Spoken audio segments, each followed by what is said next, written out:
Bienvenue dans ce nouvel épisode de Sans Prétention. Dans ce podcast, vous allez entendre des discussions simples entre deux personnes tout aussi simples sur des thèmes variés et diversifiés. Ce podcast, il est né de mon envie de partager les profils de ces personnes inspirantes qu'on peut tous côtoyer au quotidien. Je m'appelle Baptiste et c'est Sans Prétention que je vous souhaite une bonne écoute.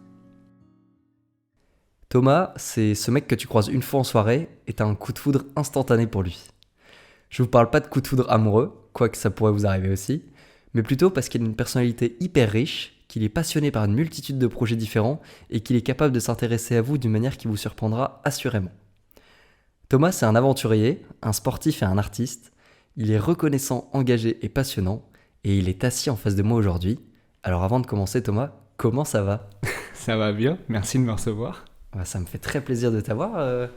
Avec quelle énergie t'es avec moi aujourd'hui ? Franchement, détente, on est bien à Lille, de retour, et avec une petite bière au calme.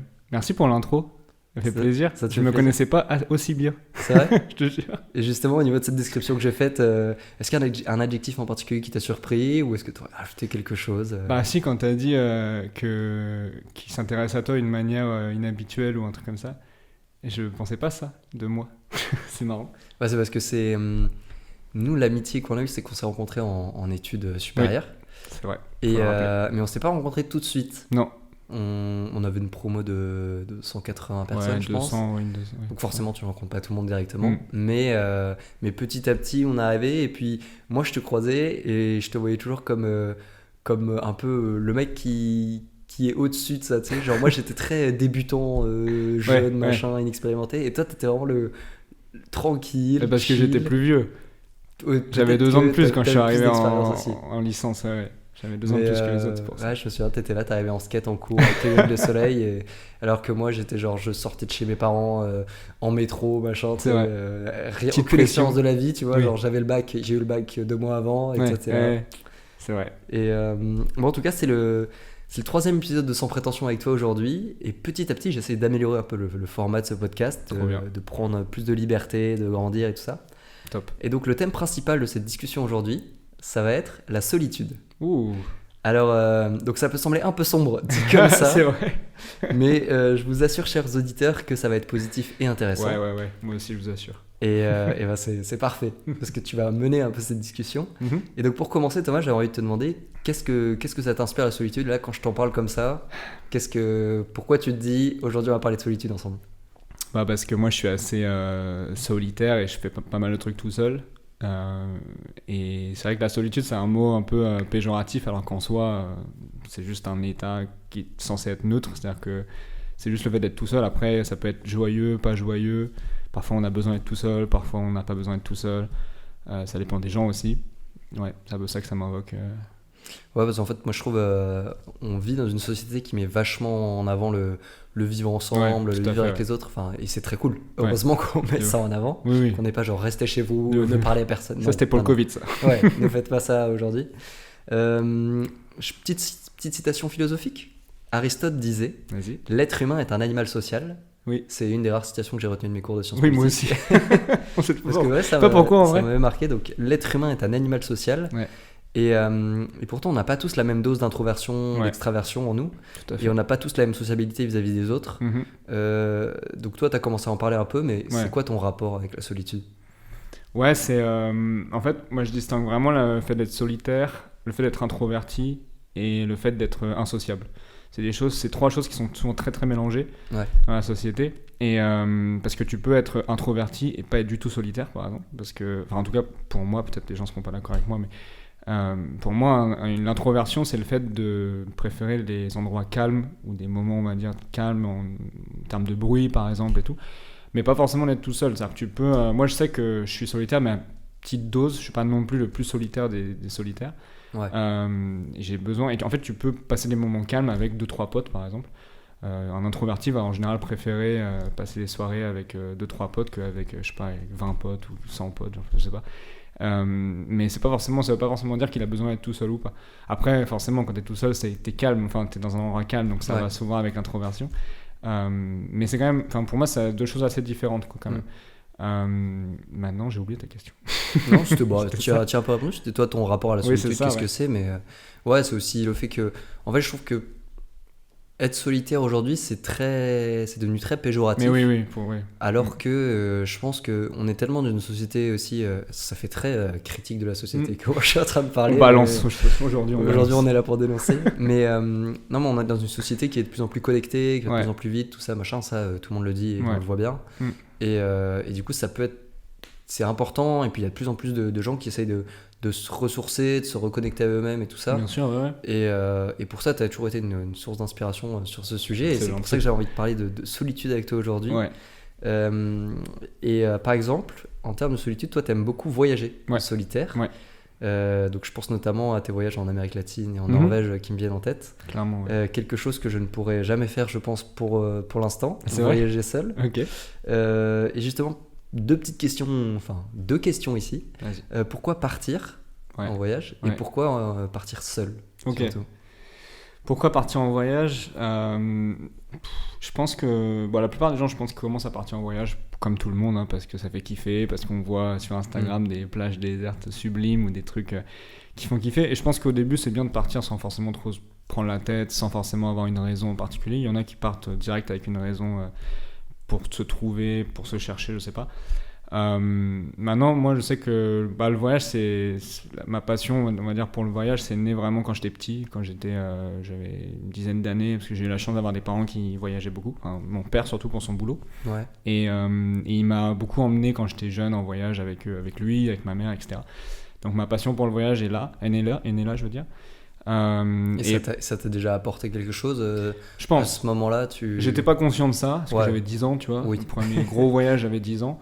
Mais c'est clair que, par exemple, là, aujourd'hui, pour ceux qui ne savent pas, je travaille du coup sur l'Amérique latine, dans la géopolitique, etc. Et ça vient de là, clairement. Ça vient clairement de... par exemple, là, c'est marrant parce que je vais aller vivre en Argentine, là, du coup, dans quelques mois, pour 1 an. Et c'était un peu une boucle... Enfin, je vais un peu boucler la boucle, parce que mon premier gros voyage, c'était en Argentine avec mes parents. Donc ça va être un peu un retour aux sources, on va dire. Mais ça vient clairement de là. Moi, ça m'a, je pense, apporté... j'ai des souvenirs de moi, quand j'avais 10 ans en Argentine, à commencer à apprendre des mots en espagnol, par exemple, des trucs comme ça. Ouais. Et souvent, les enfants qui voyagent très très jeunes, derrière...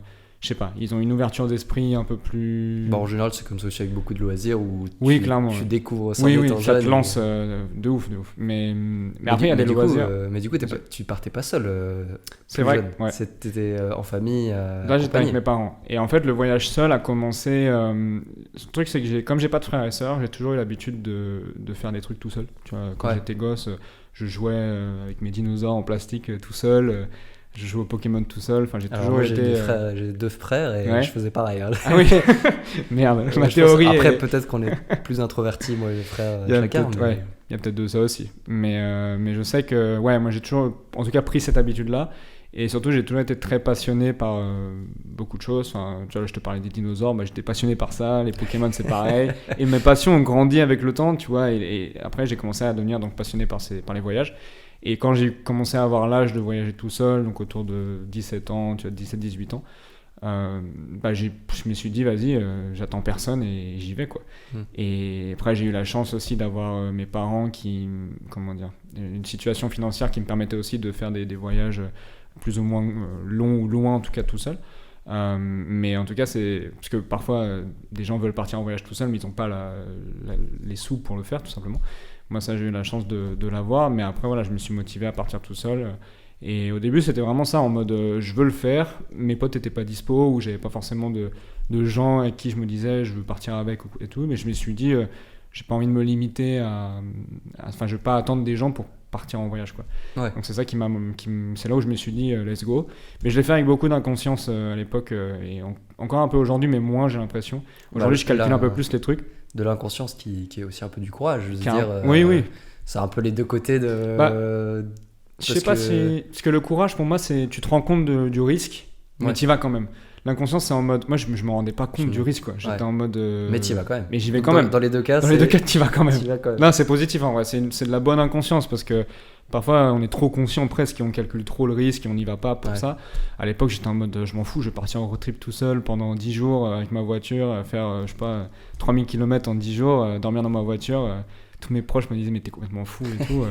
Et moi, j'étais en mode, mais je m'en fous. Vraiment inconscient. Moi, je crois que c'est un des petits soucis que j'ai en ce moment, c'est que je pense que j'essaye trop d'anticiper et de calculer. Tu calcules trop, Après, ça va aussi un peu avec le fait de, tu vois, avoir un peu plus peur de sortir de sa zone de confort, machin, et se dire, bah, vas-y, on essaye. Ouais, bien sûr. Alors qu'en vrai, tu vois, il peut pas, je veux dire, il peut jamais rien t'arriver de grave. Mais ça dépend le type de voyage que tu fais. Il y a quand même beaucoup de choses que tu peux faire aujourd'hui, tu vois. Mais quand je suis allé te chercher à la gare tout à l'heure, tu vois, là, je regardais les trains, je me suis dit, tiens, c'est vrai que j'ai pas de petit projet de voyage en ce moment. J'aimerais bien, il faudrait que je reparte à l'aventure, je pense. Tu vas rentrer avec moi à Annecy. On repart à Annecy demain. C'est parti. Mais non, trop cool, ouais. Et du coup, cette passion pour le voyage seul qui s'est développée petit à petit, c'était quoi tes voyages les plus marquants Tout seul? Ouais. Ou la liste de tous tes voyages en solitaire. Le plus marquant, je pense que c'est mon voyage préféré, c'est quand je suis parti au Costa Rica, tout seul. Ok.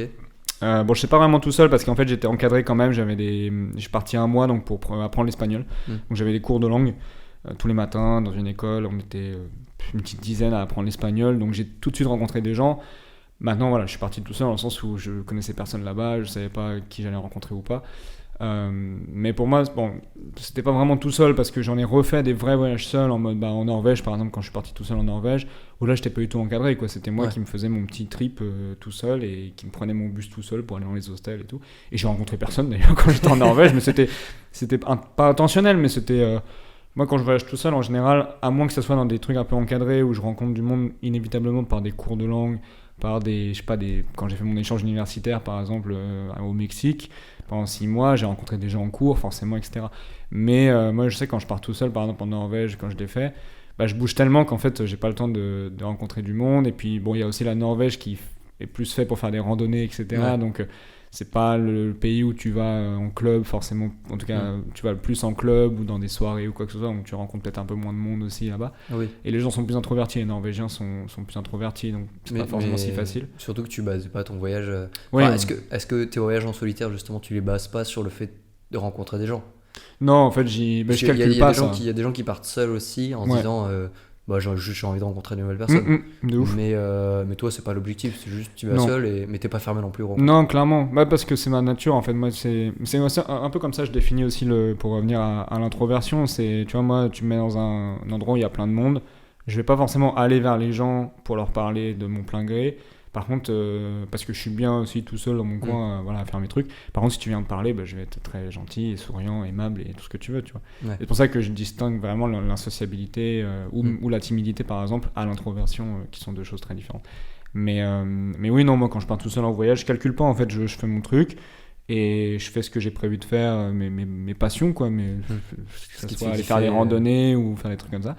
Et s'il y a quelqu'un qui vient me parler pour me poser des questions, pour s'intéresser à moi ou même juste comme ça pour prendre contact, avec grand plaisir. Maintenant, moi j'ai pas forcément, en fait j'ai pas le besoin quoi, c'est plus une question de besoin, tu vois, j'ai pas le besoin d'aller voir les gens et d'aller leur parler, tu vois ce que je veux dire.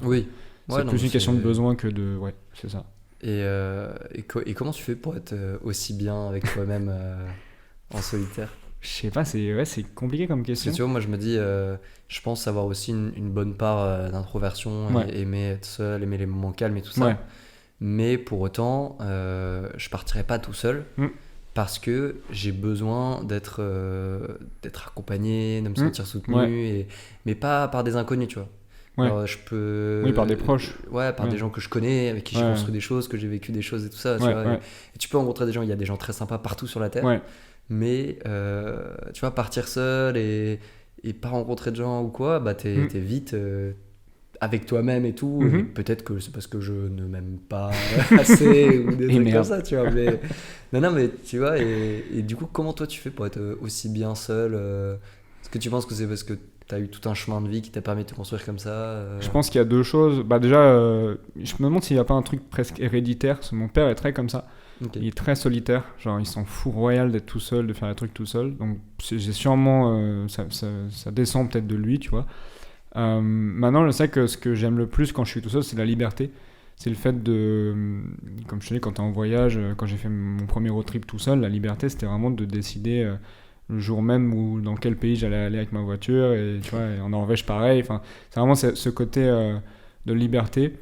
Et ouais, puis une habitude, quoi. J'ai toujours eu mon monde un peu à moi, tu sais, quand j'étais plus jeune, que je jouais avec mes jouets tout seul et tout, je construisais vraiment un imaginaire à moi, tu vois. Ouais. Et assez confortable, quoi. Donc en fait, je pense que le fait de pas avoir de frères et sœurs, pas avoir eu de frères et sœurs, je pense que ça m'a habitué en fait à être tout seul, à me construire un imaginaire tout seul et à me sentir confortable dedans. Et c'est pour ça qu'aujourd'hui, je pense que je me sens plus confortable, peut-être pas forcément tout le temps, mais la plupart du temps quand je suis tout seul que quand je suis avec des gens. Mais après, j'aime bien aussi voyager avec des gens. Ça m'apporte pas la même chose en fait. Non. Tout l'objectif de cette discussion, c'est pas de dire je déteste les gens. Non, c'est juste. Je suis insociable en fait. Comprendre comment tu fais pour être aussi bien et faire plein de choses tout seul, parce que c'est important aussi d'être seul dans la vie. On est accompagné au quotidien et toute notre vie, on a des gens, des potes, de la famille et tout, mais il y a quand même plein de moments où on est seul. Et comment du coup. Mais parfois c'est dur. Hein. Parfois, quand je voyage, le premier road trip que j'avais fait tout seul, il y a eu des moments où c'était compliqué quand je dormais dans ma voiture, parce que du coup, pour rappeler le contexte, j'ai fait un road trip donc quand j'avais peut-être 18 ans, 17 ans. Donc quand j'avais mon permis, donc j'avais 19 ans, donc je dis des bêtises. Je venais d'avoir mon permis. Et du coup, je me suis senti le roi du monde avec ma voiture. Donc, je suis parti une semaine dans le Benelux, avec l'Allemagne aussi, en road trip, donc tout seul dans ma voiture. Et je dormais en fait sur mon siège du coup conducteur. Donc en fait, je baissais à fond le siège, je le reculais à fond et je dormais là, quoi, en gros. Et au début, j'étais pas très rassuré, figure-toi, parce qu'en plus, t'as pas le droit de faire ça normalement. Ah ouais. Dans certains pays, t'as pas le droit de. Genre au Luxembourg, je me souviens, j'ai eu beaucoup de chance. Il y a des flics qui regardaient avec la lampe torche les voitures pour voir s'il y avait des gens dans la voiture qui dormaient. Ah ouais.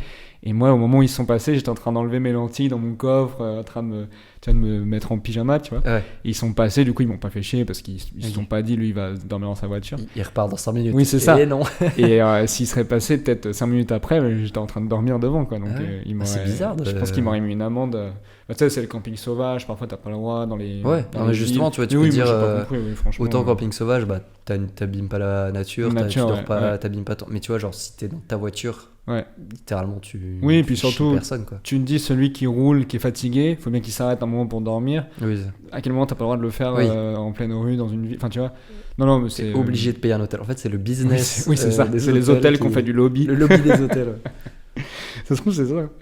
Non, mais du coup, t'as pas le droit parfois. Donc moi, j'avais un peu peur au début quand j'ai commencé à faire ça. Et puis même un peu plus tard dans le road trip, quand je commençais à être un peu fatigué, je t'avoue que t'es pas rassuré de rentrer tout seul dans ta caisse quand il fait nuit sur un parking. Et là, c'est dur d'être tout seul parce que du coup, faut assumer la décision que t'as prise d'être parti tout seul. Et est-ce que justement dans ce voyage, il y a eu des moments où tu t'es dit vas-y, je rentre? Non, ça jamais. Ça jamais, j'avoue que j'ai toujours serré les dents. Et bon, après, ça durait une semaine, donc j'ai commencé un peu à sentir le coup dur au bout de 4 jours, tu vois. Quand je commençais un peu à sentir la fatigue, donc il m'en restait pas beaucoup. Ouais, c'était quand même assez court comme voyage. T'es pas parti de mois. J'avais un concert aussi, j'avais un festival où j'avais pris ma place, donc je pouvais pas rentrer chez moi. Donc sinon j'avais loupé mon festival. Donc non, du coup, non, mais même en vrai, c'était pas. Je t'avoue que ça m'a jamais traversé l'esprit, même dans tous les voyages que j'ai fait. Je crois le moment le plus dur, c'est quand je suis parti à Washington tout seul, du coup pareil, pour faire un stage donc dans un think tank sur l'Amérique latine. Et en gros, je connaissais personne et j'ai vraiment eu du mal à rencontrer du monde. Et là, c'était très très dur. Mais à aucun moment, je me suis dit je vais rentrer chez moi parce que pour moi, je sais pas, c'est pas une option. Tu vois, je me dis pas. Le coût de rentrer chez moi est beaucoup plus coûteux que le fait de rester, de terminer tout ça. Tu vois, ça c'est vrai pour les voyages loin, tu vois. Mais si jamais tu fais, tu vois, si t'es dans le Benelux, en Belgique, machin, c'est plus facile. Tu peux te dire, ou t'as pas d'obligation de contrainte, tu peux te dire, ok, j'entre, tu vois. De ouf. Non, puis même pour moi, ça fait partie du voyage aussi, tu vois, les voyages où il n'y a pas de problème, où il n'y a pas de couilles, où tu te sens pas un peu mal moralement, c'est que c'est pas un voyage, c'est pas un bon voyage, quoi, tu vois, c'est pas ça vaut pas c'est pas que ça vaut pas le coup. Moi j'ai vécu des voyages où il y a eu aucun problème, où je me suis senti au top tout le temps. Genre le Costa Rica dont je te parlais, je me suis senti au top tout le temps et c'était un très très bon voyage. Mais je trouve que ça rajoute une petite saveur quand même quand il y a un moment où tu te sentis un peu seul ou que ça a été un peu dur. Après, faut pas que ce soit extrême non plus parce que peut-être qu'au Costa Rica il y a aussi eu des moments où ça a été un peu moins bien, mais tu t'en souviens pas parce que justement au final c'est tellement minime ou c'est tellement ok, il y a peut-être un moment chiant, il y a dû avoir des trucs, mais tu te rappelles toujours que quand ça s'est bien passé passé, que ça a été cool et tout. Ouais, clairement. Mais je sais que le Costa Rica, pour moi, était vraiment là-dessus. Ça a été un des rares voyages où je me suis le moins senti seul ou le moins senti en difficulté sur quoi que ce soit, parce que tout a été trop cool. Et c'est pour ça que c'est mon meilleur voyage. Mais après, il y a eu des voyages où il y a eu des moments plus durs. Et là, j'en garde quand même des bons souvenirs parce que ça fait partie du truc. Et tant mieux, après, c'est là où tu apprends le plus sur toi et c'est là où tu grandis le plus en vrai. Et où tu te remets le plus en question, donc tant mieux en vrai. C'est ça aussi l'avantage de partir tout seul, c'est que parfois tu as des moments justement seul, mais c'est ça qui te construit de fou et c'est là où tu t'apprends à te connaître aussi, parce que moi, je dis toujours... Donc on en revient à la solitude, c'est là toi-même. Exactement. Ouais, parce qu'en vrai, tu sais, quand tu passes, je sais pas moi, une semaine tout seul avec quelqu'un, bah t'apprends grave à connaître la personne. Et du coup, quand tu passes une semaine tout seul avec toi-même, bah t'apprends à connaître la personne qui est toi-même. Ça marche pareil, tu vois. Donc, je passe beaucoup de temps avec cette personne, et croyez-moi, je la déteste à la fin. Et du coup, à la fin, tu la détestes, t'imagines. Du coup, je me déteste à fond. Yes, c'était bien ton voyage. Ouais, bah super. Pas tant. Plus jamais. Hein. Exactement. Non, l'avantage de la solitude, ouais, j'avoue. Et t'as pas mal parlé du sujet, mais donc t'as pas de frères et sœurs. Est-ce que c'est quelque chose qui t'a manqué, ou est-ce que tu te serais dit j'aurais bien aimé avoir du monde autour de moi Ça m'a manqué au moment où en fait j'ai vécu pas mal de trucs difficiles avec mes parents. Des problèmes de couple qu'ils ont eu, voilà, bon, je vais pas rentrer dans les détails, mais j'ai vécu beaucoup de moments qu'un enfant ne devrait pas vivre, si tu veux, avec ses parents. Et là, j'avoue que le fait d'être tout seul, je me rendais pas compte à l'époque. Maintenant, je sais que ça m'aurait aidé à pas développer certains traumas, par exemple, ou à parler plus de ce que je ressentais, tu vois, ou d'avoir un soutien que j'avais pas à l'époque, quoi. Quand je vivais ça, toutes les crises que j'ai vécues avec mes parents, c'était à chaque fois, j'en parlais à personne et je passais dessus en mode c'est pas grave.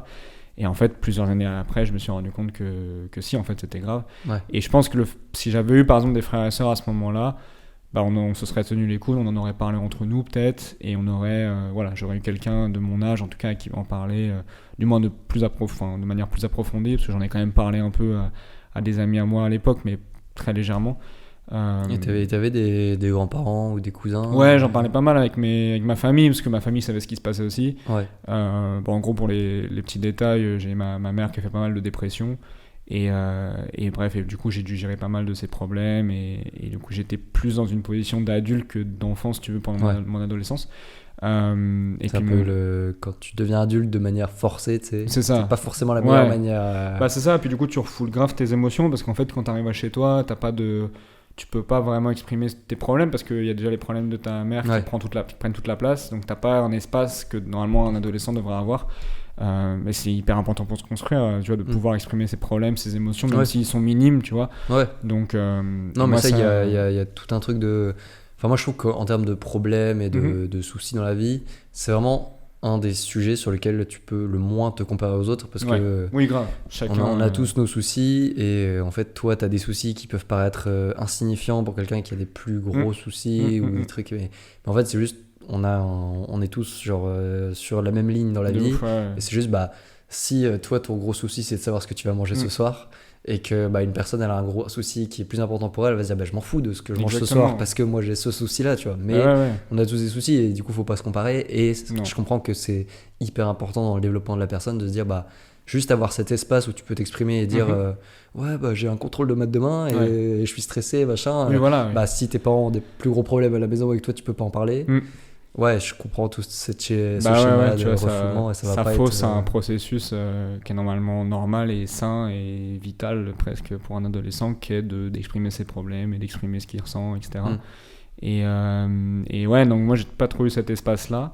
Donc sur ce moment-là, t'aurais aimé avoir des frères et sœurs avec qui genre très proches, et la même famille qui aurait pu. Oui, voilà, parce que moi je sais que ma famille, tu vois, mes oncles, mes tantes, ma grand-mère, etc., ils essayaient un peu de m'en parler, mais moi j'étais, je sais pas, tu sais, t'as pas le même rapport quand c'est quelqu'un plus âgé que toi, ou et surtout c'est pas des gens qui vivent au quotidien avec toi, qui te connaissent très bien non même plus, ils ont beau être des gros soutiens, vouloir t'aider machin, ils sont pas là tout le temps dans le moment où toi tu rentres, où là c'est dur, là c'est chiant machin. C'est clair. Ils t'en reparlent un mois après, mais toi t'as déjà enfoui le truc au fond de toi, donc en fait passé à autre chose là. Voilà, t'es pas du tout en capacité de le ressortir.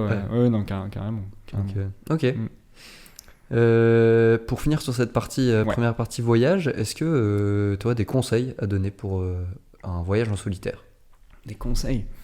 Bah déjà pas trop calculé du coup, Ouais. parce que tu seras jamais prêt à partir tout seul, tu vois, faut juste se lancer, c'est plus facile à dire qu'à faire, je sais, mais Laisser de la place pour l'aléatoire, l'incertitude, ouais, le hasard. ouais. Non, un conseil, je pense, ce serait de privilégier un voyage qui va te, comment dire, où tu vas pouvoir exercer une passion que tu as. Moi, je sais que par exemple, pour revenir sur mon voyage en Norvège, le fait de faire des randonnées, de vraiment me faire kiffer grâce à ça, qui est le fait d'être en nature, tu vois, qui est ma passion, enfin une de mes passions, c'est ça qui a vraiment réduit la solitude, tu vois. Et par exemple, à Washington, là où je me suis vraiment senti seul, là je pense que j'étais peut-être moins dans une passion, donc du coup j'avais moins ce kiff qui me permettait de contrebalancer la solitude que j'avais.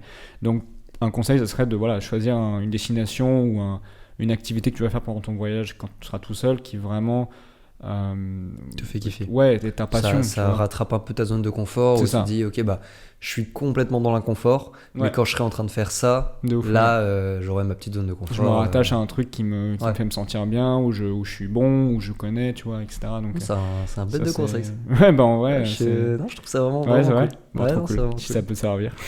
Et du coup, petite question bonus, tu parles de passion. Ouais. Comment toi, t'auras peut-être pas la réponse, mais comment t'as identifié tes passions au quotidien? J'avoue, j'ai jamais posé la question. C'est une bonne question.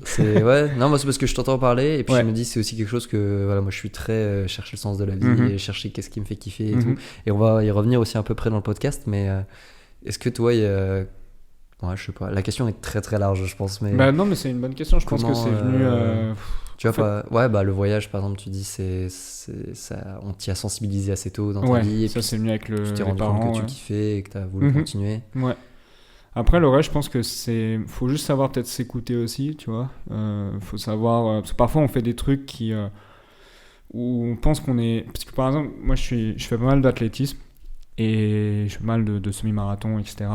Et en fait, c'est un domaine. Par exemple, ça, je le considère pas comme vraiment une passion, même si je le fais beaucoup. Et je me suis rendu compte de ça il y a pas longtemps, parce qu'en fait, je pense que j'aime ça parce que je suis bon naturellement, parce que j'ai une corpulence qui fait que tu vois, j'ai des capacités, etc. Mais c'est pas une passion, genre je ressens pas la même chose quand je cours par exemple que quand je vais faire du ski, qui est une autre passion que j'ai, ou du skate par exemple, qui a été une grosse passion pendant une dizaine d'années.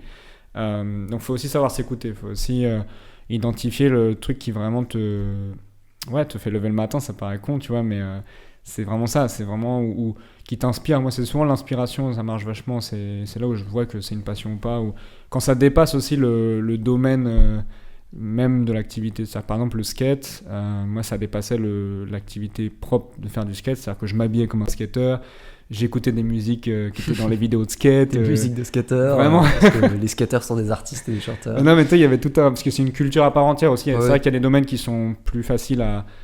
Comment dire, qui sont vraiment des cultures à part entière, comme le skate, comme le ski, pareil. Mais souvent... c'est quand t'as une passion... Tu peux tout rattacher à cette passion. Tu vis pour ça. Quoi, si t'es un coureur, tu peux aussi t'habiller au quotidien avec des vêtements qui peuvent facilement te permettre d'aller courir. Oui, voilà, par exemple. Il y a plein de trucs qui passent par ça. Par exemple. Donc je pense aussi que dans ce que tu dis, quand tu dis que s'écouter, c'est aussi tester plein de trucs. Ouais. Et puis un jour, ton corps va dire, ou toi, tu vas dire, en fait, j'ai trop kiffé de tester ce truc-là. Oui, là, j'ai envie de le refaire, de le refaire. Parfois, ça peut commencer par une mode. Moi, je sais que le skate, je me suis mis un peu par mode au début. C'était mon meilleur pote de l'époque quand j'étais en 6ème quand on faisait, et c'était un peu la mode. Bon, toujours, je pense que ça continue un peu. Mais qui n'a jamais rêvé de devenir skateur pro? J'ai un skate dans ma chambre je pense que tout le monde a fait au moins du skate une fois dans sa vie. Et moi, j'ai commencé comme ça, et sauf qu'en fait, je me suis identifié grave là-dedans, et ça m'a correspondu pour plein de raisons. Correspondu, c'est pas français. Comment tu dis correspond? Ça m'a plu. Ça t'a plu? Non, c'est une bonne question. Conjugaison, verbe correspond. On laissera les littéraires commenter. Si vous avez la réponse, n'hésitez pas à la mettre dans les commentaires de ce podcast. Pour le référencement. Donc bref, ça peut venir d'une mode aussi. Parfois, il faut juste se laisser aller, et puis voilà, quoi. Faut s'écouter, c'est le plus important. C'est un beau message de conclusion. Ce qui est pas si facile, je sais, mais c'est quand même important. C'est important. Et tu m'as un peu ôté les mots de la bouche. Oups. Parce que non, mais c'est parfait. Comme ça, on avance un peu de manière fluide. Trop bien. Parce que j'avais écrit que j'ai également l'impression que tous tes loisirs sont un peu tournés dans le sens de la solitude en solitaire, tu vois. Ouais. Parce que tu n'es pas qu'un aventurier des temps modernes, un voyageur en solitaire. Mais tu es également un sportif chevronné, donc qui pratique la randonnée, le ski, le skateboard et la course à pied, entre autres. C'est vrai. Est-ce que faire du sport au quotidien, c'est important pour toi? Ouais, ça l'est. Maintenant, je pense que c'est pas. Tu vois, par exemple, le skate, le ski, je pense que je fais pas ça pour le sport en tant que tel. Ouais. Je pense que je fais plus ça. Et par exemple, c'est pour ça que l'athlétisme n'est pas une passion pour moi, parce que c'est plus. L'athlétisme, c'est du sport pur. C'est-à-dire que quand tu vas courir, bah, tu te dépenses, mais derrière, il n'y a rien d'autre. Enfin, tu kiffes quand même? Ouais, c'est kiffant, mais c'est pas. Tu vois, le kiff que je prends quand je skate, par exemple, ou quand je skie. Il est plus presque artistique que sportif, c'est-à-dire que, ou par exemple pour le ski, c'est plus la nature aussi, le fait d'être en milieu de la nature, tu vois. Le vivre le moment qui est cool plutôt que. Enfin, tu le fais pas pour la perf, quoi.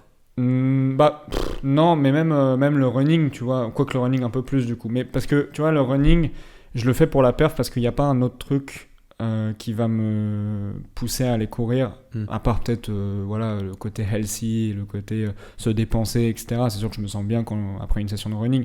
Mais je me sens bien aussi quand je fais 3 pompes, tu vois ce que je veux dire, enfin, c'est plus le côté sportif qui me fait que je me sens bien.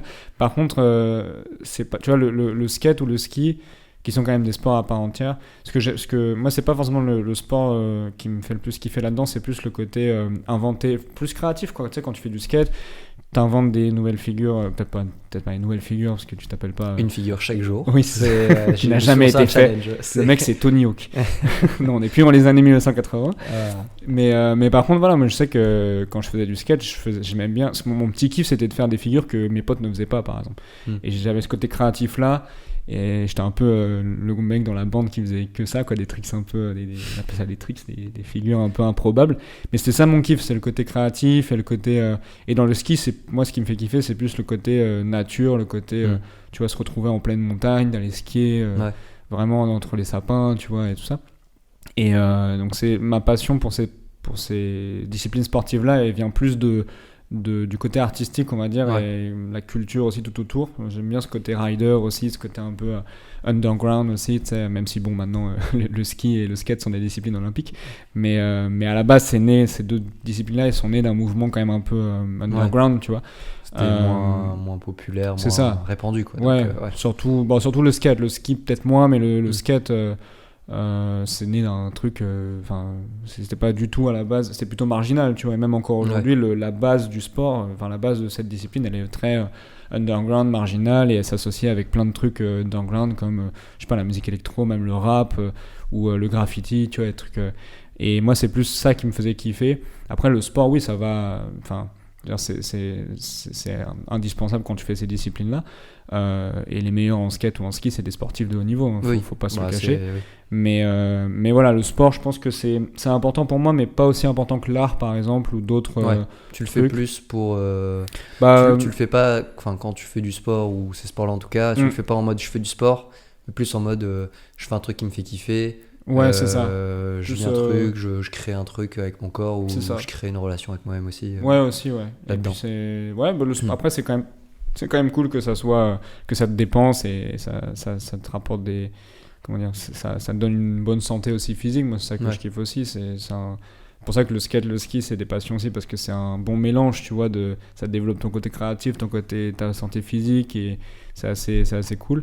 Mais le sport, en ce moment, j'ai envie de remettre un peu plus ça sur le devant de ma vie, de faire un peu plus. Surtout que j'ai un marathon à préparer dans un an, là, donc il va falloir que je pousse un peu plus le running. Quel marathon à Paris pour les JO 2024. En gros, ils ont ouvert... Quand je dis ça fait genre je suis un sportif professionnel. Oui, je peux me retrouver sur la réseau. Non, en fait, ils ont ouvert le marathon de Paris là, de 2024 pour les amateurs. Et il fallait quand même se qualifier. Donc, je me suis qualifié il y a ça 1 an et demi là, quand j'étais à Paris.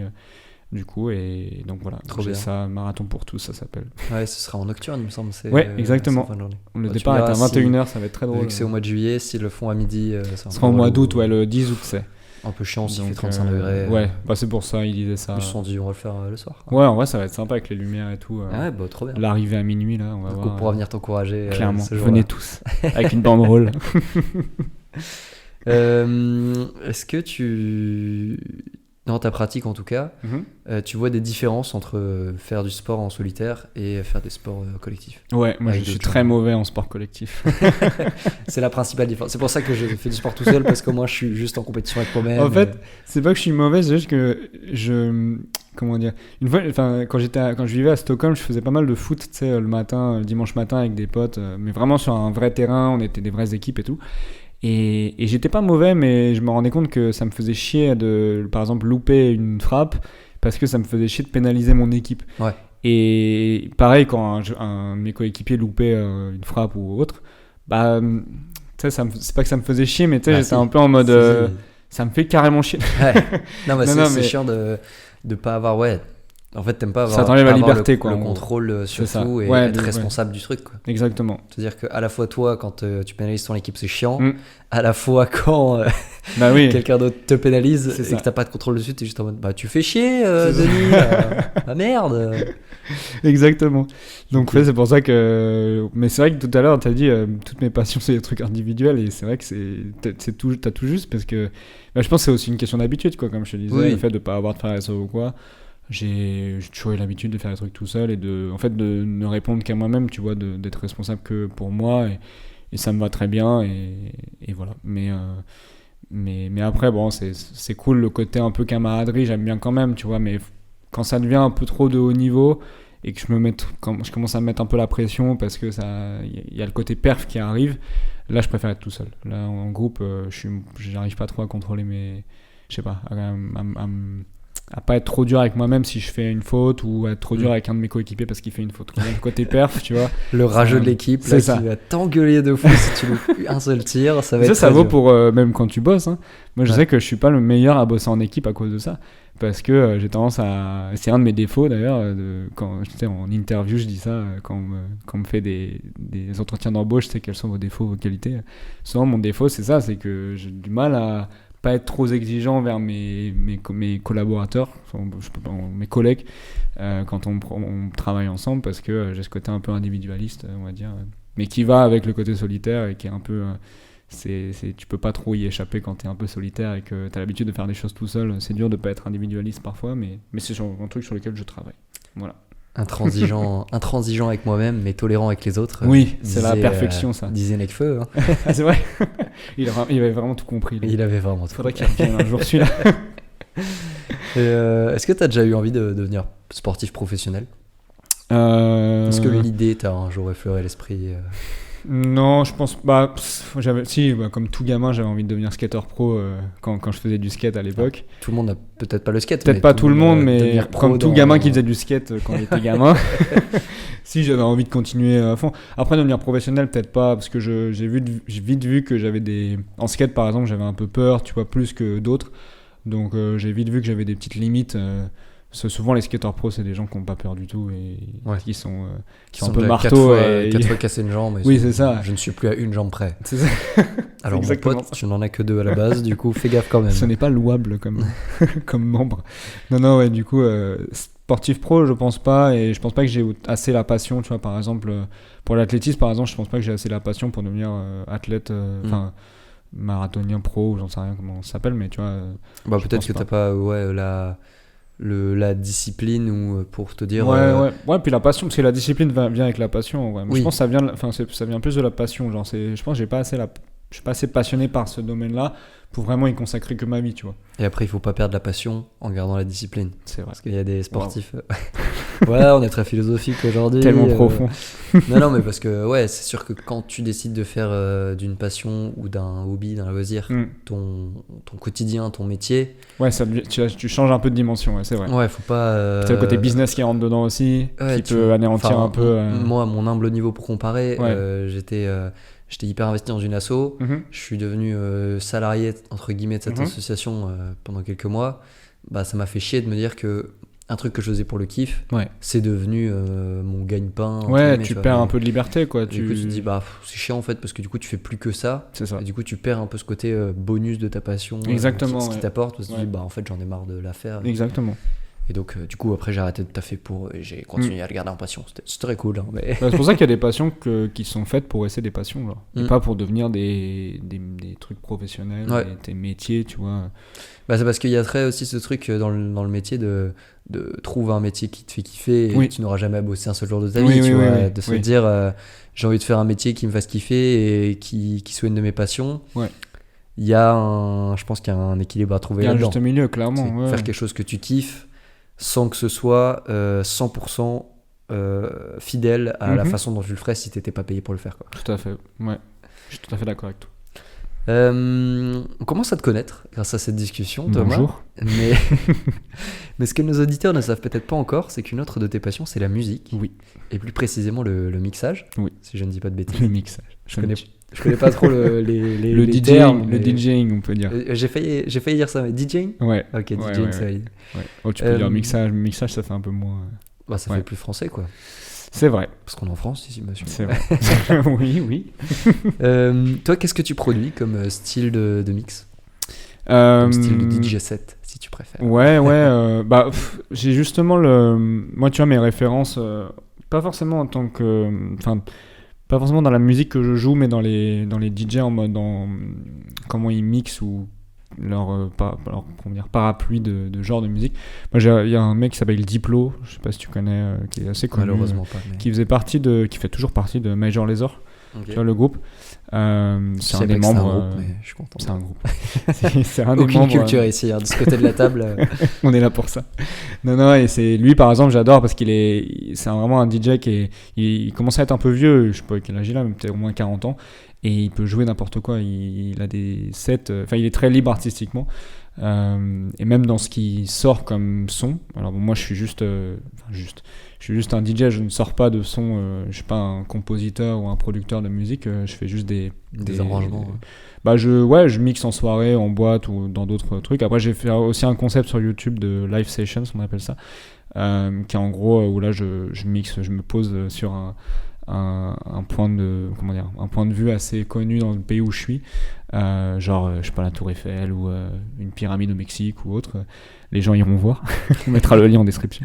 Non, et là du coup c'est moi qui fais le mix aussi, un peu en avant. Après je le joue en live et tout, mais ça reste du mix, c'est à dire que je ne crée pas mes propres morceaux, si tu veux, ou alors à la limite je fais des remixes ou des mashups, on appelle ça comme ça, mais c'est pas vraiment de la composition, si tu veux, musicale. Maintenant, moi, en mix, vraiment, j'essaye justement de me limiter à aucun style de musique. Mon but, c'est de savoir jouer. Mon objectif, d'ailleurs, en tant que DJ, c'est de savoir jouer à la fois de la salsa, à la fois du rock, à la fois de la house, à la fois, je sais pas, du reggaeton, tu vois. Après, j'ai une petite préférence quand même. En ce moment, j'ai un petit côté à fond disco, house aussi, funk. J'ai un DJ qui s'appelle... j'ai un DJ, pas du tout, ce n'est pas mon objet. Je possède un DJ. Il y a un DJ qui s'appelle Folamour, qui est français, que j'aime vraiment beaucoup, et qui passe beaucoup justement de funk, de disco house, et je trouve ça trop cool. Mais j'ai pas mal de facettes. Si les gens viennent me voir en boîte, par exemple, pendant 5 heures, au début, je vais mettre de la disco house, et à la fin, je peux mettre de la techno ou des trucs beaucoup plus dark, beaucoup plus agressifs. Après, j'ai pas mal mixé aussi en Amérique latine, donc je joue aussi pas mal de reggaeton, de musique un peu latino, comme la salsa, la cumbia, la bachata. Je m'adapte aussi au pays où je suis, forcément. Mais ouais, un peu ma palette musicale, on va dire. Et comment on peut te retrouver sur... Alors, sur Instagram, donc mon nom Instagram, Tom the Traveler, donc avec 2 L à Traveler et un H à Tom. Non, ouais, en gros, voilà, j'ai ça. Une chaîne YouTube aussi qui s'appelle Tom Lewis, qui est mon vrai nom d'artiste, parce que mon Instagram, c'est plus mon compte perso où je mets un peu de tout. Et par contre, voilà, ma chaîne YouTube, Tom Lewis, donc THOM et LUIZ. Voilà. Ok. Et d'ailleurs, tu ne mixes pas que en soi en boîte. Oui. Parce que tu mixes ce week-end pour l'association Action contre la faim. Oui. Donc ce week-end au moment où on enregistre, est-ce que c'est important pour toi de t'engager auprès d'une asso comme ça et de mettre un peu ta passion au service d'une ouais, cause? Clairement, c'est marrant, c'est venu en fait en m'engageant dans des assos comme ça, je me suis rendu compte qu'un des trucs que je pouvais apporter le plus, c'est mon côté un peu, pas forcément artiste, mais créateur de contenu un peu, tu vois. Que ça soit jouer de la musique dans des événements, mais même aussi faire des montages vidéo, des trucs, tu as des retouches photos, trucs comme ça. Donc ouais, c'est un peu ma plus-value quand je bosse dans des assos comme ça. Mais ouais, carrément, c'est important pour moi de m'engager dans des ONG. Maintenant, c'est mon métier, hein. Je bosse dans la géopolitique, surtout sur l'Amérique latine, et du coup, je bosse dans des ONG en tant que salarié, etc. Mais j'ai commencé en tant que bénévole, notamment avec Action contre la faim, quand j'étais à Lille, du coup, en licence, où je me suis engagé auprès d'eux. Et en fait, c'est d'ailleurs eux qui m'ont permis de mixer pour la première fois devant des gens. Parce que Ça, pour c'est stylé, justement ça. l'événement qui va avoir lieu demain, qui a lieu tous les ans en fait, quand je suis rentré dans Action contre la faim, donc en tant que bénévole, donc ils organisaient cet événement là en octobre qui s'appelle la Marche contre la faim, qui est en gros un événement pour notamment récolter des fonds et aussi pour sensibiliser les gens. C'est sur toute une journée où il y a il y a des stands, tu vois, et il y a aussi des activités musicales, voilà. Et en gros, donc j'ai commencé par cet événement-là. Ils cherchaient en fait des artistes ou des activités, voilà, comme ça, musicales. Donc moi, comme j'avais un peu cette passion pour la musique et j'avais fait 2-3 petits mix dans ma chambre, donc je me suis dit pourquoi pas leur proposer de mixer pour l'événement. Ils m'ont dit avec grand plaisir.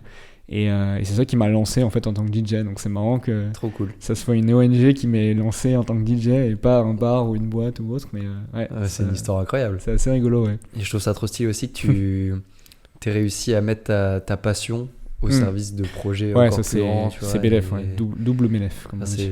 Et ça me fait rire aussi que quand tu dis que tu travailles dans la géopolitique et tout, parce que c'est très un monde, t'imagines des gens en costume, machin et tout. Ouais. Tu mets des costumes aussi, mais je veux dire, tu vois, là, on parle vraiment de cette facette de toi très artiste, très solitaire et tout, et donc je trouve ça très rigolo de s'imaginer derrière, c'est-à-dire le mec bosse quand même en géopolitique. Ça c'est un grand objectif de ma vie d'arriver à... Moi, ce qui me ferait kiffer, c'est d'être, par exemple, un de mes objectifs pro, c'est de rentrer dans une agence de l'ONU, comme le PNUD, qui est celle qui bosse sur le développement, par exemple, ou l'agence des droits humains aussi, qui m'intéresse beaucoup.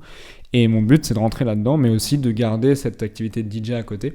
Et j'aimerais trop, par exemple, je sais pas, la journée tu vas bosser dans une organisation internationale comme une agence de l'ONU et le soir tu vas mixer en boîte. Et je trouve ça fou, en fait, le contraste des deux. Ouais. J'aime bien un peu provoquer parce que c'est pas, tu sais... c'est un peu à ton image, t'es un peu c'est un pas mix hyper, de... je kiffe trop. Vous êtes un mix ambulant. Je suis un live. Mais non, trop stylé. Et bientôt un DJ set à l'ONU, alors. Allez, c'est parti. Mais c'est vrai que c'est un objectif que j'ai et je sais c'est pas mal en voyageant en Amérique latine que ça m'a lancé cette idée-là. J'ai rencontré notamment un collègue de mon père qui travaille dans les télécommunications donc, au Mexique pour le gouvernement mexicain. Et il a un groupe de rock aussi à côté. Et genre quand j'étais au Mexique pour faire mon échange universitaire du coup de licence, je l'ai rencontré et on s'est grave bien entendu. Et le mec, la première fois que je le rencontre, il était en costard cravate, il venait sortir son boulot, très sérieux et tout, très gentil, mais tu vois, très formel et tout. Et pas le lendemain, la semaine d'après, genre il m'invite à un de ses concerts du coup de rock. Et là, le mec il était déguisé, enfin pas déguisé, il était habillé en punk, trop stylé. Et le concert, c'était vraiment dans une grosse salle, un gros bar avec des flammes de partout, truc trop stylé. Et j'ai trouvé ça fou d'avoir cette double facette, quoi. Et je sais qu'en Amérique latine, c'est assez... c'est pas forcément commun, mais c'est plus accepté que, par exemple, en Europe, surtout en France, où j'ai l'impression que ça fait cliché, mais on a tendance vraiment à mettre des gens dans les cases. Oui, c'est dès que tu vois, par exemple, un politique qui fait un truc le week-end, le mec en mode... oui, voilà, Il y a eu pas mal de polémiques. Fait ça à côté aussi, tu sais. Ceux qui écrivent des bouquins à côté de leur boulot de ministre ou quoi. Bon, il y a des polémiques là-dessus. Mais laisser les gens tranquilles, en fait. Non, mais en vrai, c'est pas forcément. Surtout, bon, il y a des disciplines, genre écrire un bouquin, c'est pas si lunaire quand t'es ministre ou quand t'es. Forcément, tu vois ce que je veux dire. C'est quand même intellectuel. Alors que DJ, ça n'a rien à voir. Oui, c'est ça. Mais c'était la première ministre de Nouvelle-Zélande, pas celle actuelle, la dernière, là, une femme, qui était assez jeune, qui était assez connue, je sais plus son nom. Elle était DJ avant de commencer. Il y a des vidéos d'elle, DJ. Elle sera peut-être DJ encore après. J'ai trouvé ça fou. Et d'ailleurs, en Nouvelle-Zélande, même en Angleterre, enfin dans les pays anglo-saxons, c'est t'as ce côté très libéral, donc c'est beaucoup plus accepté. Par exemple, les banquiers vont avoir des tatouages sur le bras et ça va être très accepté, tu vois. Ouais. Qu'en France, ce n'est pas du tout possible. Mais malheureusement. Mais ça, c'est un truc que j'ai envie de... C'est un objectif que j'ai personnellement de continuer ces deux disciplines-là. Enfin, la musique en tant que DJ et aussi mon métier, d'avoir un peu ces deux facettes. Ouais, parce que ça se complète aussi, tu vois. Moi, le côté créatif dans mon métier, c'est aussi hyper important, tu vois. Et dans tout métier, en fait, être créatif, ça peut t'apporter plein de trucs. Et la musique, du coup, développe ce côté créatif. Moi, il y avait une phrase que j'ai vue... c'est un peu cliché, mais genre sur Instagram, tu sais, les phrases en mode trouve-toi une passion qui te rapporte de l'argent, une passion qui développe ton côté créatif, une passion qui te développe sportivement, enfin qui t'entraîne, te maintient physiquement, quoi. Et j'aime bien, je trouve ça assez complet et c'est un peu ça que je suis en vrai, enfin que j'essaye de suivre comme mantra. Ouais, on va dire. Ça transparaît bien en tout cas. Et justement, au milieu de toutes ces passions et de tous ces loisirs que tu peux pratiquer seul, et donc qui sont un avantage du coup, parce que tu peux t'es pas dépendant des autres, tu vois. C'est pareil pour le sport. Si t'es footballeur, ouais, faut trouver une équipe. T'as besoin de trouver 21 personnes pour jouer avec toi sur un terrain. Et un terrain, tu vois. Et un terrain en plus. Donc, ces passions qui n'ont pas de barrière, pas de contraintes dans leur pratique. Est-ce que ça t'arrive de t'ennuyer? Et c'est quoi ton rapport à l'ennui? Waouh. Bah pas trop en vrai, du coup. Je m'ennuie pas trop. Non, en ce moment, un truc que je fais et que je déteste, c'est je scroll beaucoup sur Instagram par exemple. Yes. Genre les réels, c'est mon diable. Et ça, ouais, c'est un truc que j'essaye de soigner parce que c'est vraiment une addiction et en fait, ça m'énerve parce que ça m'empêche de faire des trucs qui me font vraiment kiffer, genre de la musique ou du sport ou quoi que ce soit. Mais après, je sais pas si c'est vraiment de l'ennui, je sais pas, c'est plus de la flemme, tu vois, de me motiver à faire d'autres trucs. Mais l'ennui, non, j'ai jamais trop vécu l'ennui parce que j'ai l'impression que t'as tellement de passion et de kiff au quotidien et des kiffs seuls du coup que t'es jamais, tu vois, tu ne peux pas t'ennuyer en fait parce que tu peux toujours trouver un truc à faire dans tout ce qui te fait kiffer. En tout cas, pas tout seul. C'est triste à dire, mais je m'ennuie presque parfois plus avec des gens que tout seul. Ouais. Tu vois ce que je veux dire quand... Là, ça devient long. Ça devient long, il va falloir penser à finir. Hein. Non, pas du tout. Non, mais ouais, par contre, ouais, parfois, tu sais, quand t'es avec des gens pas très intéressants ou avec qui, en tout cas, tu corresponds pas beaucoup, bah là, tu t'ennuies un peu. Ou que t'es pas dans la même énergie que les gens. C'est ça. Et là, ça m'est arrivé plusieurs fois, ouais. Mais tout seul, je t'avoue que l'ennui n'est pas vraiment mon plus gros problème, j'avoue, du coup, grâce à ça. C'est un avantage de la solitude, de savoir gérer la solitude, en tout cas. Ouais, et justement, t'as beau être quelqu'un de solitaire, tu disais que tu partages beaucoup de choses sur les réseaux sociaux, notamment Instagram. Et pourtant, ça c'est quelque chose qui m'a surpris plusieurs fois, c'est qu'il t'arrive de faire des coupures et de quitter la plateforme pendant une semaine, 2 semaines, 1 mois. Ouais.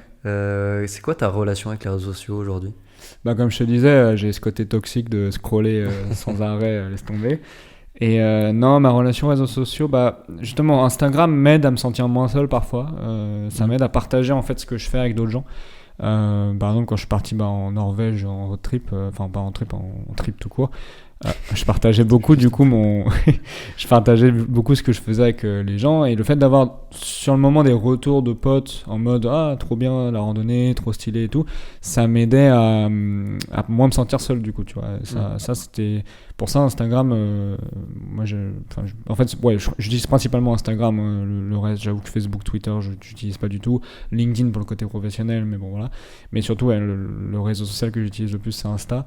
Et donc Insta, ouais, à ce côté, ça me permet un peu de me créer une petite bulle, tu vois, où je peux partager un peu mes passions, où je sors mes trucs musicaux ou quoi que ce soit. Donc ça me permet aussi de connecter avec des gens qui kiffent les mêmes choses que moi.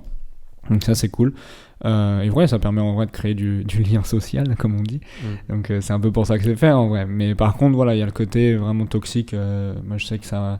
Je pense que Instagram, par exemple, m'a apporté plus de positif que de négatif dans ma vie, mais je suis pas encore... C'est pour ça que tu es toujours dessus aujourd'hui. C'est pour ça que je suis toujours dessus, mais j'ai pas encore réussi à le gérer de manière complètement saine pour que ça soit pas toxique, tu vois. C'est pour ça qu'il t'arrive de faire des coupures. Et les coupures, ouais, c'est souvent quand je suis avec ma famille, par exemple à Noël, tu vois, ou même l'été, quand je suis avec des potes et tout. L'été, c'est difficile parce que j'ai souvent envie de le faire quand je pars en voyage avec des potes, mais c'est là où j'ai encore plus envie de partager des trucs sur les réseaux, quand je suis en voyage. Donc c'est dur. Mais à Noël, c'est vrai que c'est facile parce que... Noël, c'est une bonne idée. Bah Noël, surtout que t'es avec ta famille, tu fais rien d'extraordinaire à part manger du rôti. Et puis ta famille, c'est pas forcément les gens que tu as besoin de tenir au courant sur le réseau. Bah non, tu partages directement des trucs avec des gens. Enfin, donc voilà, en vrai, la Noël, c'est un bon moment. Puis surtout, ça permet de profiter vraiment des moments avec tes grands-parents, par exemple, qui est quand même important. De pas te laisser perturber par des trucs tu vois, qui servent à rien. Voilà. Être à 100% dans ce que tu fais. C'est ça. Sauf que moi, mes grands-parents, je sais que je les vois très peu, tu vois, parce qu'ils habitent à l'autre bout de la France. Je les vois peut-être 2 fois par an. Donc, si tu veux, quand je suis avec eux, j'essaye vraiment, tu vois, d'être là dans le moment présent et de pas avoir un réseau social à côté qui va me faire penser à autre chose ou me faire autre chose quand je suis à table avec eux ou autre, tu vois. Du coup, le faire la coupure, c'est vraiment le moyen de se dire...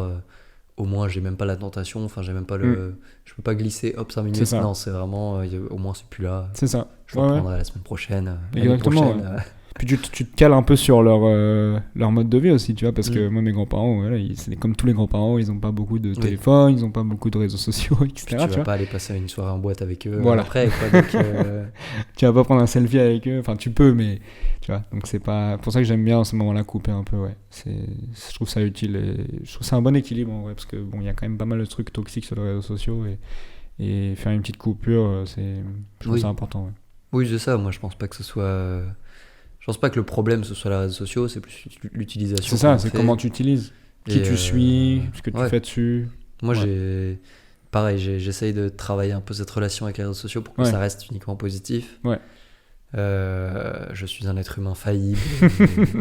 Je suis un homme et j'ai des failles. Je suis un homme et j'ai des fêlures, mais... c'est ça. Mais non, c'est tout un équilibre à trouver et c'est important de se poser la question quand même et de pas juste être débile sur les réseaux, de scroller, de regarder des stories, machin. Bah ouais, c'est ça. C'est pour ça que j'ai aussi ce truc où fréquemment je vais sur les réseaux sociaux et j'enlève des gens que je suivais avant. Moi aussi, je fais beaucoup le tri. Donc désolé si je vous ai trié il y a pas longtemps, mais je fais beaucoup le tri en me disant cette personne par exemple que j'ai suivie à un moment de ma vie où on était assez en contact me dit est-ce qu'aujourd'hui on est encore en contact, oui ou non, sinon est-ce qu'il y a des chances pour qu'on redevienne en contact dans pas longtemps, sinon là je me dis en vrai autant qu'on s'embête pas l'un l'autre, tu vois. C'est ça. Et pareil avec des stars, des comptes de célébrités que tu suis, tu te dis en vrai ok j'aime bien cette célébrité, est-ce que le contenu qu'elle poste m'intéresse, est-ce que ça va changer ma vie, de ouf. Ouais, parce que c'est hyper important en vrai, ce que tu regardes sur Insta, enfin moi je sais que je regarde ça tous les jours, donc tu regardes le contenu, tu le regardes tous les jours, donc ça t'influence d'une manière ou d'une autre. Mais moi je vais même plus loin, en vrai tu sais, j'ai du mal à suivre une personne, quand je rencontre par exemple une personne, j'ai du mal à la suivre tout de suite sur Instagram. Je trouve ça vachement intrusif. Après, ça dépend si la personne elle poste beaucoup de trucs ou pas. Mais si par exemple une personne que je vais rencontrer, on s'entend bien, mais voilà, moi je vais pas la suivre tout de suite. Je vais apprendre d'abord à la connaître en vrai. Et si vraiment je trouve la personne intéressante et inspirante et tout, là je vais la suivre sur Instagram. Mais j'ai du mal à, tu sais, quand je rencontre quelqu'un tout de suite, à la suivre sur Instagram parce que je trouve ça assez intrusif le fait de direct tout de suite tous les jours tu vas voir ce que la personne fait dans sa vie. Ça, tu vois, c'est pas normal en vrai. Enfin, genre, surtout si la personne, quand tu la rencontres au début, c'est pas. Tu vois, il y a des gens que tu rencontres, c'est pas fou tout de suite. Ça devient stylé avec le temps, mais à moins que la personne, tu la rencontres et là, ça devient ta meilleure amie tout de suite ou ton meilleur ami, pourquoi pas. Mais la plupart des gens que tu rencontres au début, c'est une personne classique, voilà. Donc, c'est un truc que je fais aussi, de pas suivre tout de suite la personne et d'attendre un peu. Du coup, c'est gênant parce que parfois, je la suis 3 mois après, la personne, elle me dit, mais tu me suivais pas depuis. Ça faisait 3 mois que tu me suivais pas. Tu me suivais pas. C'est ça. Je suis en mode, non, mais désolé. Désolé. J'avais oublié. J'ai pas vu ton nom, j'ai cliqué, mais j'ai cliqué trop vite là-dedans. C'est ça. Les réseaux sociaux, vaste sujet, mais pareil, il y a aussi ce petit plaisir malsain de se dire, ça fait gagner du temps. Oui. Quand tu vois, tu rencontres quelqu'un, tu stalkes un peu son profil, tu me dis ok, ça machin, t'identifies un peu la personne et tu vois. Mais oui, je comprends. Mais après, il y a des gens. Je sais que moi, j'avais un pote au lycée on était pas mal en contact, on se voyait en cours et tout. Et nos chemins se sont séparés après le lycée, comme avec beaucoup de monde en général à cet âge-là. Oui, c'est clair. Et du coup, je l'avais unfollow sur Insta. 2e ou 3e année d'études en mode on va plus jamais se voir ou quoi et tout. Et je l'avais unfollow et 1 minute après, donc il devait avoir soit une alerte, soit arrête, il l'a vu, il m'envoie un message et il me fait mais non, d'où tu m'unfollow, tu sais. Et j'étais en mode, je n'ai pas répondu, mais j'étais juste en mode écoute, on se voit plus. C'est vrai que ça peut être très mal pris, mais en même temps, moi je fais pareil que toi. Ça me paraît bizarre. Je sais pas, genre vraiment instantanément, le mec il va une notif et dit machin vous unfollow. Ou alors il va vraiment voir ses followers. Ou alors il actualise vraiment. Je suis passé de 300 à 299. Il y en a qui voient vraiment le chiffre baisser, et du coup ils vont voir qui. C'est fou. Alors qu'en vrai, faites les choses pour vous. C'est un peu la solitude. C'est ça. Fait d'être solitaire. Faites-le pour vous avant de le faire pour les autres. Si tu poses des choses, dis-toi, est-ce que tu le posterais si tu avais un follower ou pas? Et si tu n'avais pas de followers? Pareil. Est-ce que je ferais ce podcast si personne ne l'écoutait? Je pense que pas du tout. Je le ferais pour moi. J'enregistre des petites discussions avec des potes comme ça. C'est ça. Sans prétention. Nouveau topic, nouveau sujet dans cette discussion, parce que c'est quelque chose qui prend de l'importance à juste titre et dont j'avais envie de m'entretenir avec toi aujourd'hui. c'est la santé mentale. Donc gros sujet. Et donc juste avant, pour ceux qui seraient moins familiers avec le concept, je vais donner une petite définition quand même. Santé quoi ? De pas dire n'importe quoi non plus. Une définition de l'OMS, donc l'Organisme mondial de la santé. La santé mentale, c'est un état de bien-être qui permet à chacun de réaliser son potentiel, de faire face aux difficultés normales de la vie, de travailler avec succès et de manière productive et d'être en mesure d'apporter une contribution à la communauté. C'est très lourd comme définition. J'ai trouvé ça très complexe. Ouais. Donc, plus sobrement, moi j'aurais dit que la santé mentale, c'est le fait d'aller bien, d'être conscient de son état de bien-être sur un moment donné et de savoir s'écouter. Aussi, tout simplement. C'est vrai que la définition de l'OMS est très ambitieuse, ça fait vraiment genre très lourde. Ce qui te permet de changer le monde. Alors, je trouve ça beaucoup plus terre à terre normalement, mais et donc dans toute cette démarche, une des choses qu'il est recommandé de faire, c'est d'en parler, d'en discuter avec des potes ou quoi, mais aussi surtout après avec des professionnels de santé tels que des psychologues. Yes. Et toi Thomas, sur ce sujet, t'as rencontré plusieurs fois un psychologue. Est-ce que tu peux nous raconter un peu comment et pourquoi, sans trop rentrer dans les détails, mais nous parler un peu de ton expérience? Le processus, j'ai commencé un peu à en parler tout à l'heure, mais à cause de tout ce que j'ai vécu du coup quand j'étais plus jeune avec mes darons et tout, ça a mis un petit moment avant de me rendre compte que j'avais des traumas et que ça m'avait laissé des marques, on va dire. Par exemple, en licence, qu'on était tous les deux là en licence à Lille, j'étais en plein déni à ce moment-là. Par exemple, je sentais que j'avais pas hyper confiance en moi, mais je me posais pas la question pourquoi. Je me disais par exemple que le fait de réussir ma licence, de réussir par exemple de grandir en tant qu'artiste, d'accomplir des objectifs comme ça perso ou professionnels, ça allait régler mes problèmes de confiance en moi et de santé mentale. Et en fait, pas du tout. C'était pas du tout la solution. Et c'est pour ça que quand j'ai commencé mon master, donc juste après la licence, j'ai eu un peu un déclic, quoi. Bon, ça a été j'ai eu une déception amoureuse. Souvent, c'est ça qui déclenche le plus souvent ce genre de révélation. En gros, j'ai une déception amoureuse pendant mon premier semestre de master, et en fait, ça m'a fait comprendre que j'avais pas mal de soucis de confiance en moi, que je m'aimais pas assez, tu vois, qu'il y avait pas assez d'amour propre, tu vois, les choses comme ça. Et en fait, j'ai commencé à me rendre compte que en fait, ce que j'avais vécu dans le passé, c'était pas forcément si léger que ça, et qu'il fallait que je prenne ça quand même plus au sérieux. Parce que pendant très longtemps, j'étais un peu dans le déni où je me disais il y a pire que moi, tu vois. Je me focalisais presque plus sur le positif, par exemple sur le fait que tu vois, moi, dans ma famille, j'ai la chance d'avoir un père qui gagne bien sa vie, tu vois, et je me disais plus en mode non, j'ai de la chance d'avoir mon père qui gagne bien sa vie, donc j'ai pas le droit de me plaindre de ma situation, tu vois, même si je vivais des trucs super durs avec mes parents émotionnellement et tout ça. Je me disais non, mais il y a pire que moi, tu vois, j'ai pas le droit de me plaindre et tout. Sauf qu'en fait, si, j'avais clairement le droit de me plaindre. Et ça, je m'en suis rendu compte du coup au début de mon master, donc il y a de ça 3 ans. Très tardivement, du coup. J'avais 23 ans, tu vois. 23 ans, c'est genre 26 ans bientôt. Donc 23 ans, et du coup, à partir de là, je me suis dit, bon, il faut que je travaille dessus, tout simplement. Je savais pas trop comment. J'ai commencé tout seul, parce que mon côté solitaire et individualiste a fait que je me suis pas forcément tout de suite tourné vers quelqu'un. Peut-être que tu avais aussi toujours ce côté, c'est de dire, est-ce que j'ai la légitimité, tu étais en train de te poser la question de savoir, est-ce que j'ai la légitimité d'aller embêter un professionnel? Même pas, c'était pas forcément ça, parce que je prenais quand même ça au sérieux, tu vois, je me disais pas ça va faire chier quelqu'un ou quoi. Mais parce que j'en parlais pas mal à des potes à ce moment-là et tout, je faisais chier mes potes avec genre 10 audios. Arrête de nous en parler, va voir un pro, putain.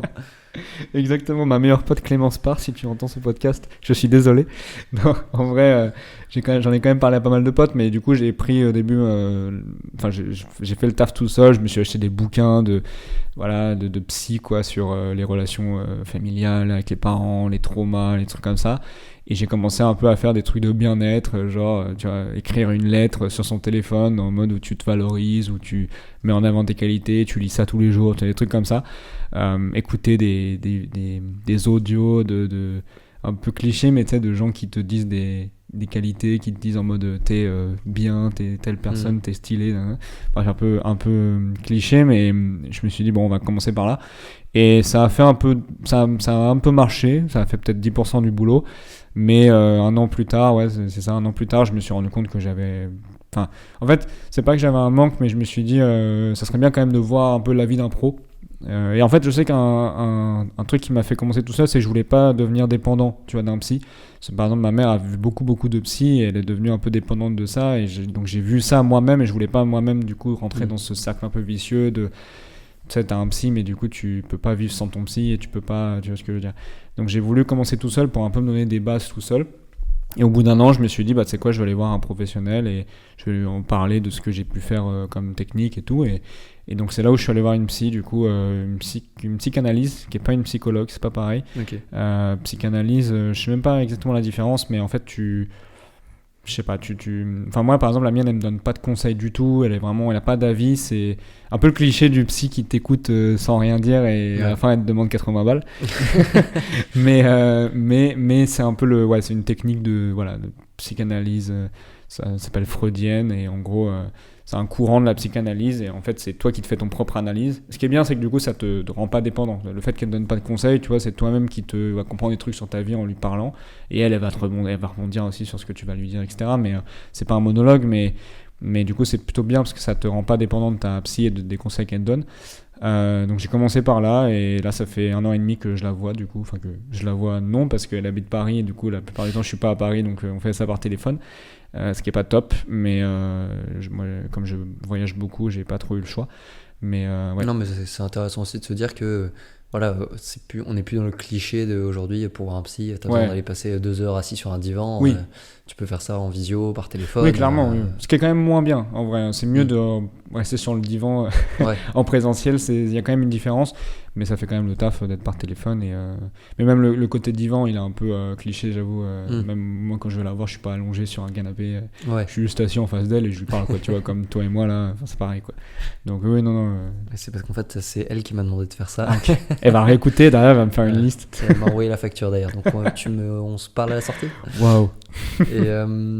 Et qu'est-ce que ces discussions avec elle, elles t'ont apporté? Qu'est-ce qu'elles t'ont permis de... Qu'est-ce que ça a été quoi la plus-value par rapport au chemin que tu aurais pu faire tout seul? En fait, je pense qu'elles m'ont permis de voir des choses sous une autre perspective. Je te donne un exemple. Par exemple, moi, ça m'est arrivé quelquefois de me retrouver dans des bandes d'amis et de pas du tout me sentir bien avec eux et que ça se passe mal, tu vois, et de me sentir un peu rejeté, etc. Ça m'est déjà arrivé plusieurs fois. Et quand ça m'arrivait, dans ma tête, je me disais il m'aime pas, tu vois, je le voyais plus comme un... Genre, je suis pas normal, tu vois, il m'aime pas, je suis chelou, tu vois, je sentais le manque d'acceptation du groupe, tu vois, et c'était dur pour moi. Et ça, par exemple, j'en ai parlé pas mal et tout, et un jour, elle m'a dit, en fait, là, c'est vous qui les critiquez, genre, c'est vous qui critiquez ces gens-là, tu sais, je lui disais en mode, ça s'est mal passé parce qu'ils ont fait ça, parce qu'ils sont comme ça, nanana. Et là, elle m'a dit, mais c'est vous qui les critiquez, en fait, c'est vous qui les aimez pas, quoi, tout simplement. Et quand elle m'a dit ça, je me suis dit, mais en fait, c'est vrai, et genre en mode... Du coup, ça change un peu la responsabilité, tu vois. Tu te dis plus en mode... t'es plus en mode pas la victime, mais tu vois, tu te sens plus... en fait, t'es à la fois responsable et la victime du coup du truc. C'est même pas une responsabilité en mode t'es coupable, mais en mode c'est juste toi en fait qui les aime pas. Donc en fait, change juste de pote et ça va très bien. Parce qu'avant, je le voyais plus comme eux, un jugement, tu vois, sur moi en mode... et c'est pas négatif pour ma confiance en moi, tu vois. Ouais. Que là, le fait de dire maintenant... Ces gens sont peut-être très bien, mais juste vous ne matchez pas. Oui, c'est ça, tout simplement. Du coup, juste, je les aime. Toi, t'étais en mode putain, je tombe que sur des connards. Alors c'est ça. C'est vous qui avez fait le choix d'aller vers ces gens-là, aller vers les gens qui sont là à côté, ils seront peut-être... Ouais, puis c'est même pas, je me disais en mode c'est des connards, justement. Je me disais pas c'est ça, je me disais presque en mode trop, c'est moi le connard, tu vois. C'est eux qui m'aiment pas, tu vois. Genre, c'est moi qui suis chelou. Tu vois, c'est de ma faute et pas c'est ça. Ok. Alors qu'en vrai c'est la faute de personne, mais parfois c'est juste ça matche pas. Mais je me disais en mode c'est eux qui m'aiment pas, donc c'est moi le mec chelou. Alors que là je me disais non, c'est moi qui les aime pas, donc en fait c'est mon choix de... Enfin tu vois, c'est juste qu'ils me correspondent pas, donc en fait j'ai juste à trouver des gens qui me correspondent. Donc je me remettais plus la faute sur moi, donc tu vois, et le fait de changer la perspective comme ça, c'est ça qui est un peu te déconstruire, parce que moi j'avais un peu comme une espèce de petite voix négative qui me rabaissait tout le temps et tout ça avant de la voir, que beaucoup de gens je pense ont, et des gens en pré-dépression aussi beaucoup ont ça, et du coup et moi ça m'a permis un peu d'inverser un peu la petite voix et de la transformer en petite voix positive, tu vois. Et c'est plus une voix qui te fait t'es nul, c'est une voix qui t'encourage, c'est ça, en mode tu mérites mieux, et tu vois, une voix qui te monte, qui te tire vers le haut, tu vois. J'ai trouvé une nouvelle vocation, un nouveau métier à exercer. Être la petite voix de plein de gens.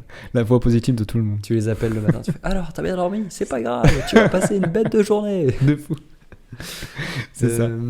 Et quel message, toi et moi, à notre humble niveau, hein, quel message est-ce que tu aimerais faire passer au sujet de la santé mentale et au fait d'en discuter aussi avec des psys, qui soient psychanalyse, psychologues? Bah déjà que t'as pas besoin d'être complètement taré pour aller voir une psy. C'est le premier truc. Ouais.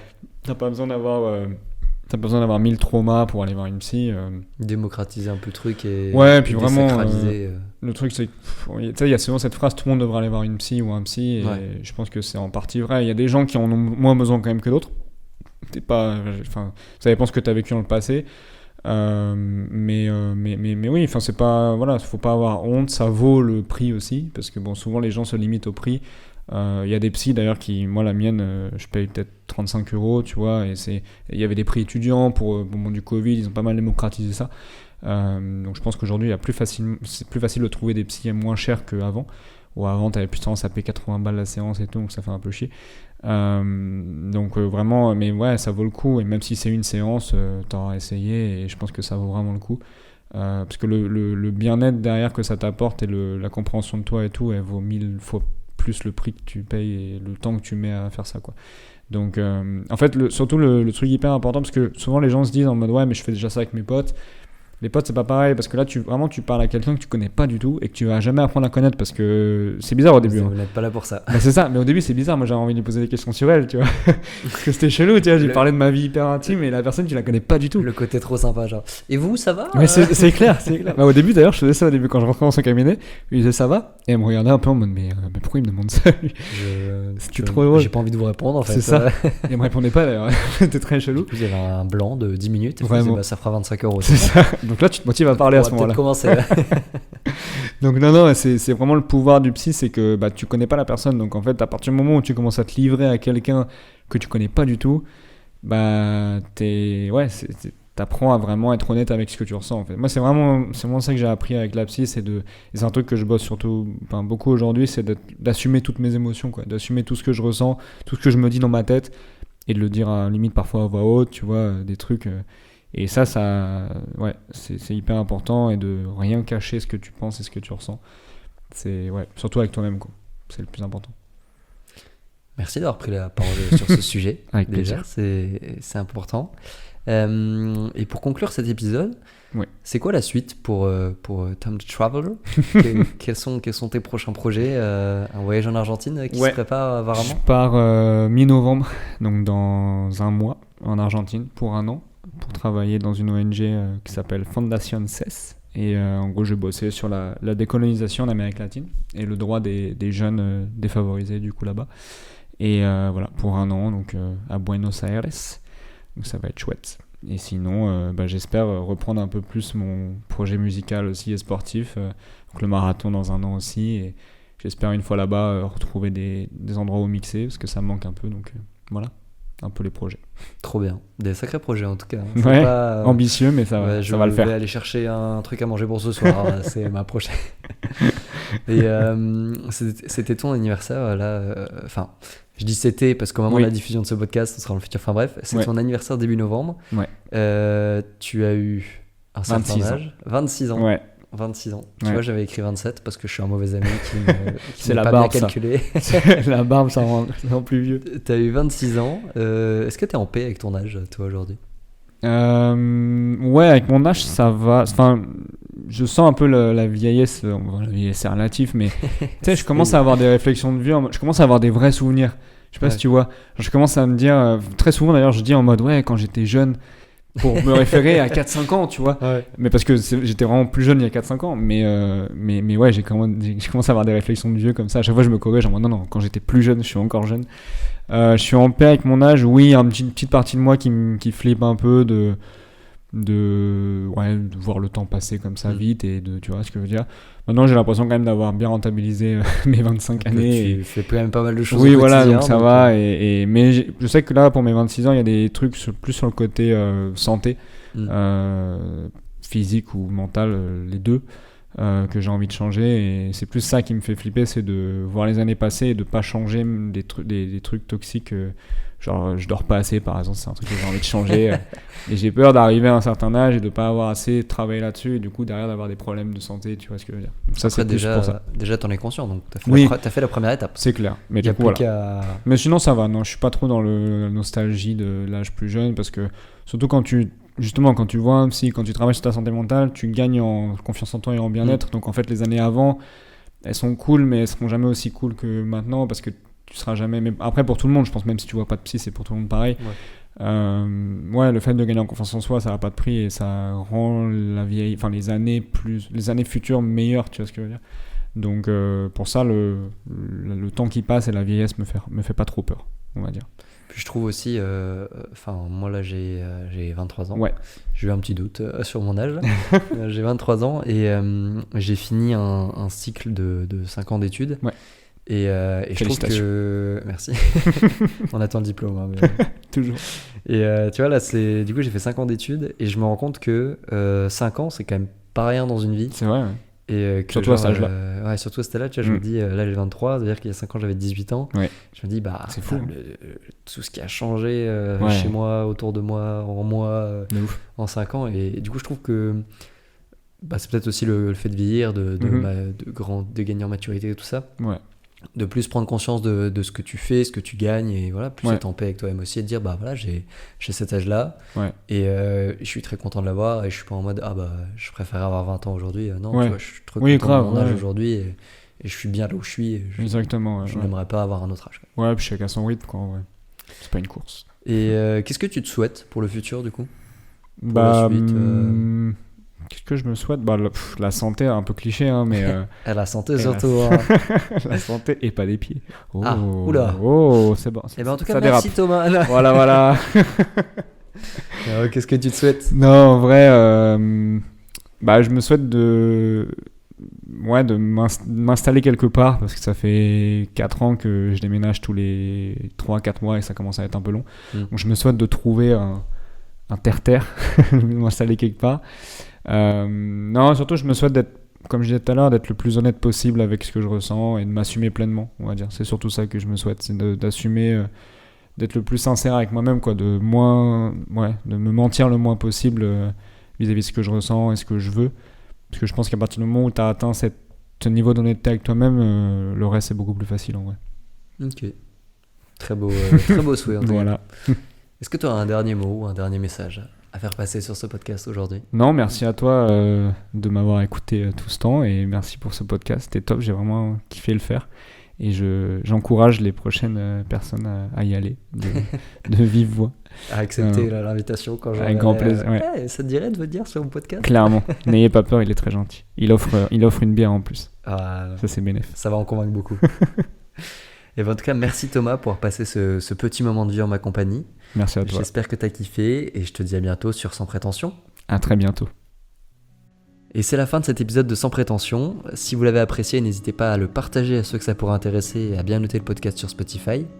Si vous avez des idées de sujets à aborder, des personnes qui pourraient avoir envie de venir discuter ou tout simplement des retours à me faire, n'hésitez pas à venir en parler dans les commentaires YouTube. Toute proposition est la bienvenue. Et de mon côté, je vous remercie de nous avoir écoutés jusqu'au bout, je vous souhaite une bonne journée et je vous dis à bientôt pour un nouvel épisode de Sans Prétention.